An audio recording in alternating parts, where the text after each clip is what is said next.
What's going on, everyone? This is Leo from the newly founded YouTube channel, House Bargarian.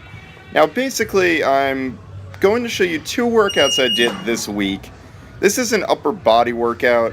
I'm actually in between cycles of Candito's programming. I'm waiting for Rick to catch up with me so we can both be on the same schedule this time. So basically, all I wanted to do was hit 225 for a minimum of 4 reps. In the past, this has been something I've been able to do.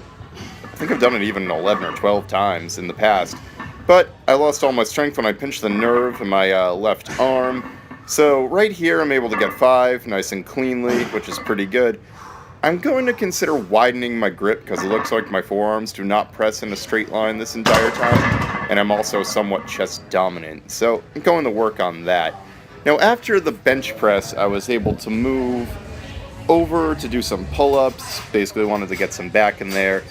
Did about 8 of these, as I remember. Pull-ups, actually, after I pinched my nerve, were almost impossible too. So being able to do this many makes me pretty happy.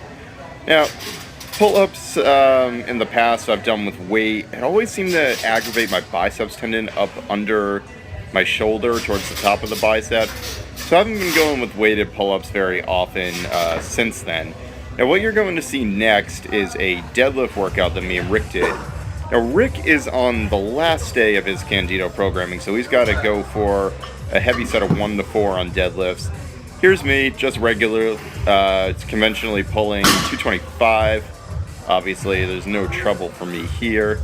Basically, the problem I've had recently is that I keep tweaking.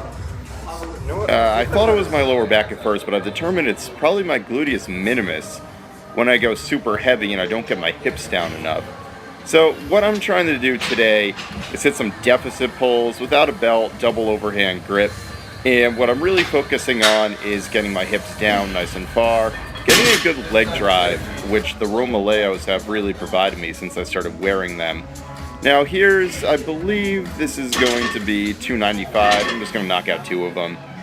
Not a very heavy weight, but also I'm pulling more tentatively than usual, and I'm trying to save my energy for the next week of Candito's programming, which I think me and Rick are going to start on Sunday. Now, Monday, we might have a pretty solid Ocean State Health and Fitness collab. I believe Bob from Olympus Iron will be joining us if all goes well, and our new buddy Dan. Now, here's Rick pulling a PR of 290. He's actually never even hit this weight before. It was 295, actually. He's never even done this weight, and as you're going to see, he's just going to knock out 4 of them like it's no problem.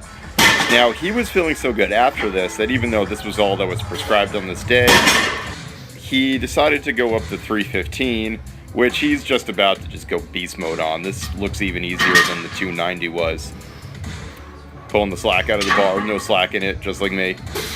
Yep, and that just comes up nice and easily, and he's feeling good, goes for a second.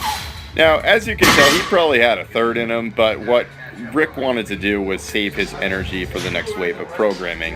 That was actually his first cycle ever on a powerlifting program, and in a future video, we'll talk about the improvements that both of us have made on that first 6 weeks of Candito's program.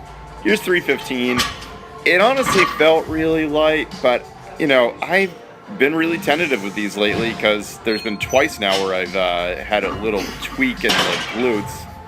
So what I've been trying to do is just rebuild my confidence. That goes up easily.